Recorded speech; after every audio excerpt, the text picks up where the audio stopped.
네, 연준이 0.25% 금리 인하 및 보라색 넥타이를 메고 온 파월 기자회견이라는 내용의 메르님 글 읽어보겠습니다. 예상대로 연준이 0.25% 금리 인하를 결정했습니다. 점도표를 보면 이번 한 번이 아니라 연내 추가 금리 인하를 예고하고 있습니다. 그러니까 이전까지는 추가 한 번은 없었다라는 거고요. 이번 점도표를 보면 이번에 한 번, 그러니까 올해에 한 번을 더 추가한 게 좀 바뀐 거라고 보겠습니다. 연준 위원들은 오늘 포함해서 연말까지 0.25% 인하를 9월, 10월, 12월 이렇게 3번 하는 것에 의견이 모이고 있죠. 노동시장이 나빠졌기 때문에 금리를 내리는 게 좋겠다는 것입니다. 파월 기자회견이 남아있지만 금리 인하를 연내 3번 한다는 점도표에 S&P 500은 환호하기 시작했습니다. 미국 국채 10년물도 3%로 내려갔습니다. 물론 조금 더 기다려봐야 합니다. 시장이 원하는 숫자가 나왔지만 고개를 갸웃갸웃하면서 추세를 바꿀 수도 있겠죠. 그리고 파월도 기자회견에 아직 남아있습니다. 이제 파월 기자회견을 들어보겠습니다. 코멘트를 바로 들으면서 적는 것이라 좀 틀릴 수 있는 부분 감안해 주시면서 자, 그런데 신기하게도 파월이 오늘 보라색 넥타이를 메고 왔습니다. 파월의 넥타이를 주목한 것은 어떤 사람의 분석이 있었기 때문입니다. 2018년 의장으로 취임한 파월이 59번의 연준 회의를 통계낸 사람이 있습니다. 파월이 보라색 넥타이를 메고 기자회견에 나오는 날은 주가에 큰 변동 없이 유지가 되었다. 반면 붉은색이나 녹색 계열을 메고 나오는 날은 주가가 올랐고 파란색 계열을 메고 나오는 날에는 주가가 내렸다고 합니다. 59번의 샘플로 통계를 낸 것이라 모수가 적어서 크게 의미를 둘 수 없지만 재미로 볼 법합니다. 파월의 발표문 한번 보겠습니다. 고용 하방 위험이 증가했고 동시에 인플레이션도 상승 추세를 유지했다. 직전 3개월 동안 일자리 증가가 평균 29,000개에 불과한 것이다. 인플레이션은 연말 3.0%에서 2026년 2.6%, 2027년 2.1%로 낮아질 것으로 예상한다. 인플레이션은 고점 대비 많이 낮아졌지만 아직 목표인 2%에 비해서는 높은 상태다. 그래서 금리를 낮추지만 유동성 회수는 유지하기로 했다. 자, 이제 Q&A입니다. 마이런이 연준 이사회에 합류한 이후에도 백악관 자리를 유지하고 있네. 지금까지 이런 적이 없었는데 이거 괜찮은 겁니까? 내가 할 말은 없어 라고 대답했고요. 관세가 인플레이션에 영향을 준다고 보는가? 이렇게 대답합니다. 상품 가격 상승이 인플레이션에 영향을 미치기 시작했어. 지금 당장은 큰 영향이 아니지만 내년까지 계속해서 영향을 미칠 것 같아. 그런데 노동자 공급도 이민 정책 때문에 많이 줄었어. 기묘한 균형이라 볼 수 있어. 자, 질문입니다. 50bp 인하 이야기는 없었니? 답변입니다. 그게 없었어.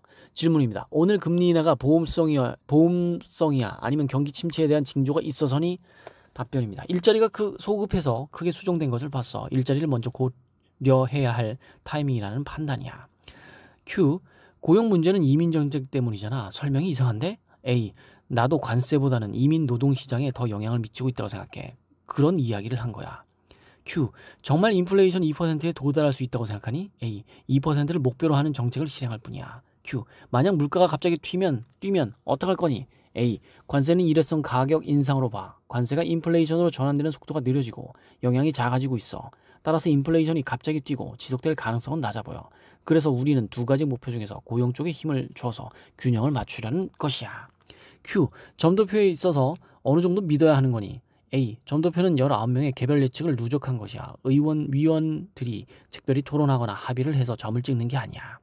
Q. 연준의 독립성에 대해서 어떻게 생각하니? A. 우리는 데이터를 바탕으로 결정하고 다른 어떤 것도 고려하지 않는 것이 깊숙하게 뿌리내리고 있어. 앞으로도 그렇게 해야 할 거야. 우리는 미국 국민들을 보고 갈 거야. 그들에게 최선을 다해 봉사하려고 노력하고 있어. Q. 리사 쿡과 관련된 소송에 대한 의견이 뭐야? A. 법적 소송이 진행 중이라 내가 언급하는 것은 부적절해 보여. Q. 고용과 관련된 데이터가 왜 그렇게 틀릴까? 저도 이거 궁금한데요.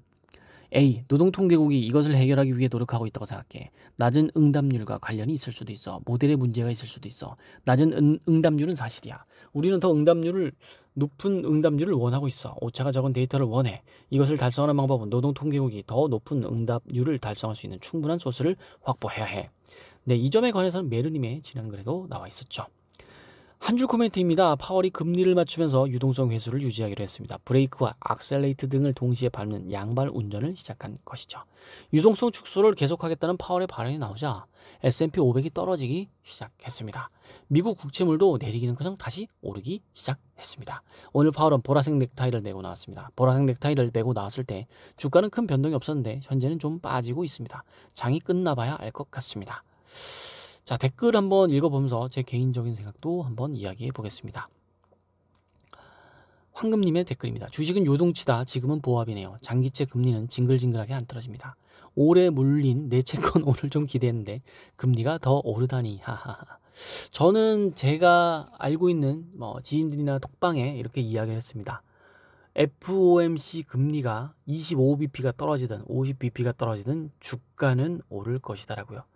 여러분도 한번 그렇게 해보세요. 오를지 내릴지 그냥 홀짝이잖아요. 딱 찍어보고 그 다음에 결과를 보는 겁니다. 물론 저는 찍는 게 아니라 제 나름의 생각이 있습니다. 예전부터 변화된 게 없는 것 같아요. 코로나 해결됐고, 그리고 미국과 중국 간의 그런 관세 문제 저는 어느 정도 해결됐다고 보고 둘이 약간 교류가 있는 것 같아요. 왜냐면 일부 칩은 중국에 팔아도 된다 이런 이야기도 들려 있었고, 그리고 우크라이나 러시아 전쟁 이거 거의 해소가 되어 가고 있는 분위기고, 이스라엘이야 계속 전쟁을 하려고 하지만 그런 부분들이 이미 다 나온 사건들입니다.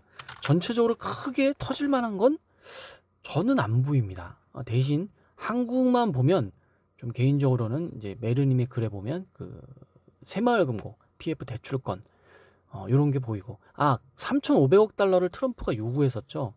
그런데 이거 해결이 돼도 안 돼도 영향이 있을까요, 없을까요? 저는 일시적으로는 있겠지만 전반적인 흐름에는 영향이 없을 거라는 판단이 들어요. 네, 지금 막 물 들어와서 8만전자 달성해 가고 있고 이런 흐름은 좋다고 보고 있습니다. 개인적인 의견이니 참고만 해주시고요. 오늘은 여기까지 해보겠습니다. 메르님이 올려주신 FOMC 이런 결과 너무 감사합니다.